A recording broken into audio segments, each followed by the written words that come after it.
Hi everyone, welcome back to my channel. It's me.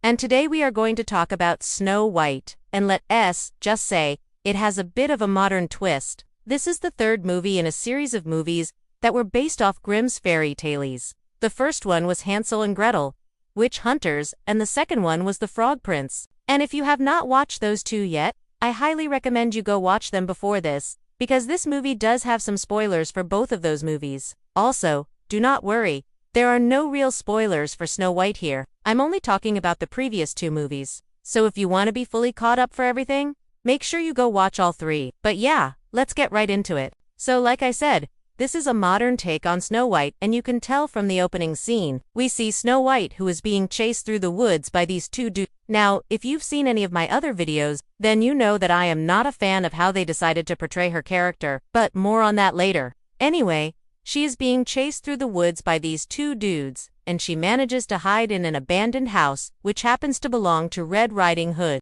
I'm not kidding. And it's pretty obvious that it's her house because the big bad wolf is hanging out in the corner, just chilling, like it's no big deal. Anyway, Snow White does not stick around too long, because she doesn't want to steal Red's thunder in regards to her own movie, so she heads back into the forest. But while she is doing that, she accidentally triggers a trap that alerts the big bad wolf that someone is in his house. He goes outside to investigate but doesn't see anything. He just assumes that it was a deer and goes back inside. Meanwhile, we are introduced to these two guys that have been sent by the queen to retrieve Snow White and bring her back to the castle. If you've ever read the original Snow White story, then you probably already know what's going to happen next, but if you haven't, basically Snow White is going to run into these two guys and they're going to kill her.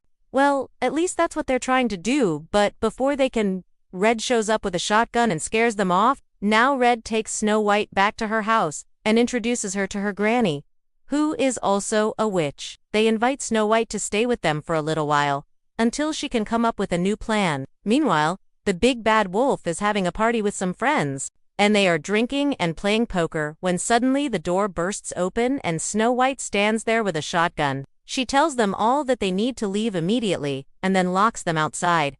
After all, this is her house now. Later on, Snow White and Red are sitting on the porch, just relaxing when the dwarfs show up and invite them to go over to their place for dinner. While they are gone, the big bad wolf sneaks back into the house and lets all his buddies back in. They are looking for Snow White, but we soon find out that it's really Red that they are after. Turns out that Red's father made a deal with the big bad wolf years ago, that if Red's beauty could be used to lure in prey for him, then he would protect her and her mother. Now the big bad wolf has found out that Red is no longer living with her mother, and he wants her to come back to live with him so that he can continue to use her beauty for his own benefit. He tries to persuade her to come back with him, but she refuses, and so he just decides to kill her. Now, back at the cottage, Snow White wakes up in the middle of the night and hears Red screaming for help. She grabs her shotgun and runs outside, where she sees the big bad wolf standing over Red's dead body. Enraged, Snow White shoots the big bad wolf, but he is wearing a protective vest that was given to him by the evil queen, and it protects him from the shot. Snow White tries again, but the big bad wolf manages to dodge the shot. Just as he is about to strike the final blow, Red appears and tackles him down.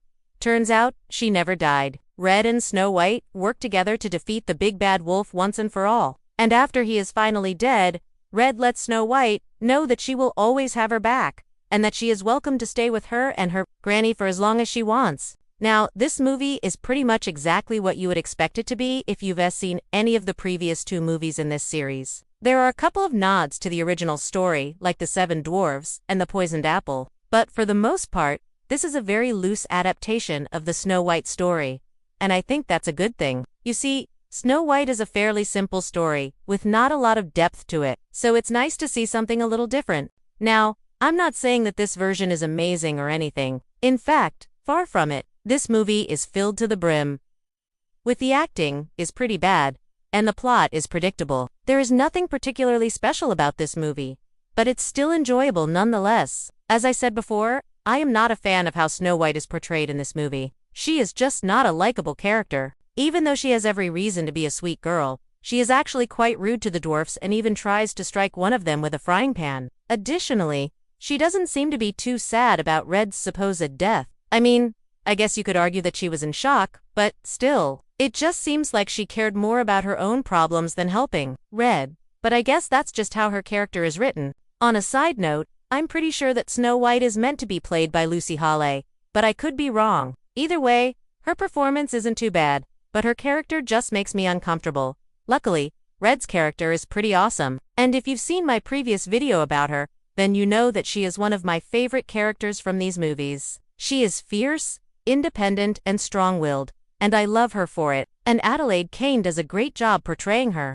The big bad wolf is also a great villain. He is charming, manipulative, and powerful. And I love the fact that he was given a backstory in this movie. It makes him a lot more sympathetic, but it also makes him a lot more terrifying. The supporting characters are also pretty solid, especially Granny. She is a fun character.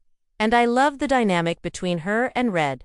Now, I wouldn't necessarily call this movie feminist propaganda, but it does have some feminist themes running through it. For example, all the women in this movie are strong and independent. They don't need any man to save them. Additionally, the movie promotes female empowerment. Red is not afraid to stand up for herself or for those she cares about, and she is willing to fight back against those who try to take advantage of her. In conclusion, this is not a groundbreaking movie by any means. It's cheesy, it's corny, and it's full of, but it's also fun, it's entertaining, and it's a nice change of pace from the typical Snow White story. I would recommend this movie to anyone who is a fan of the previous 2 movies in this series, or to anyone who is looking for a fun, lighthearted movie to watch. Thank you so much for watching, and I hope you have a wonderful day.